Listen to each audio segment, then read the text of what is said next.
The way I heard it, it started one Saturday morning when Doug was trying to sleep in, so as to sleep off another Friday night's overindulgence of alcohol down at the Spread Eagle, while Debbie kept the kids quiet in the basement. Debbie and the kids were decorating thank you for your service boxes to mail to the Fort Pierce reservists stationed over in Afghanistan. This was 3 years ago in the fall, before hunting season opened, or Doug would have been out early, which puts it near the end of October, and shortly after the 10th Mountain 2nd Brigade got sent over to replace the 1st Brigade in order to participate in the U.S. counterterrorism mission against Al-Qaeda. Debbie and her St. Agnes's Ladies' Aid Society had learned how the winters in the mountains of Afghanistan were brutal, and had spent the summer knitting wool hats and mittens and scarves for the 2nd Brigade reservists.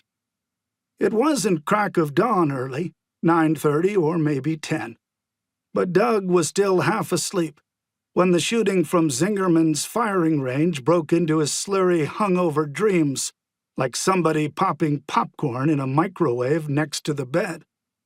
He flipped back the covers and for a moment sat slump-shouldered on the edge of the bed and felt his long, gaunt body fill with the sound of gunfire coming from the hills beyond the woods. Semi-automatic rifles, AR-15s and AK-47s, 3 or 4 at a time. He stared out the bedroom window past his Ram pickup and Debbie's Forester, at the pinched, dry yellow lawn and the line of bony, leafless birch trees that marked where his and Debbie's 8-acre lot ended and Zingerman's land, Doug's father's land, began. He stood and walked bare-assed and tousled down the hall to the bathroom, the whole way goddamning Yuri Zingerman and his fat-bellied, camoed wannabe soldier boys. He peed and washed his face and berated the Socialist Democrats and Governor Andrew Cuomo, along with the state police and the Essex County Sheriff and the liberal members of the Town Select Board and the Tourist Board, everyone in public office except the president, for refusing to shut down Zingerman's so-called firing range and military training center. Debbie heard him overhead stomping around the bathroom barefoot, and a few minutes later clumping in his boots in the kitchen, mumbling and grumbling to himself about the injustice of it. The hypocrisy, that's the word. The fucking hypocrisy. Down in the basement, she couldn't herself hear the guns that had set Doug off and still fired in rackety waves like a series of full-on frontal assaults. But she was used to her husband's Saturday morning moods.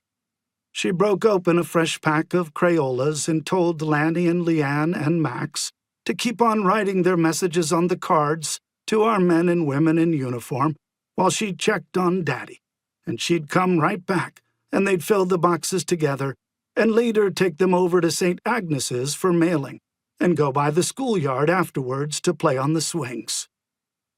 Max, the oldest, said he wanted to stay home. Swings were for babies. Lanny and Leanne, the tow-headed boy and girl twins, punched his skinny arms from both sides and said they weren't babies, which they weren't. They were 8 years old. Max said Dad promised to show him how to shoot this year, when he goes deer hunting with Dad and Uncle Roy and Uncle Dave. Max can be on the drive, but by law he can't carry or shoot his own gun until he turns 15, still a few years off.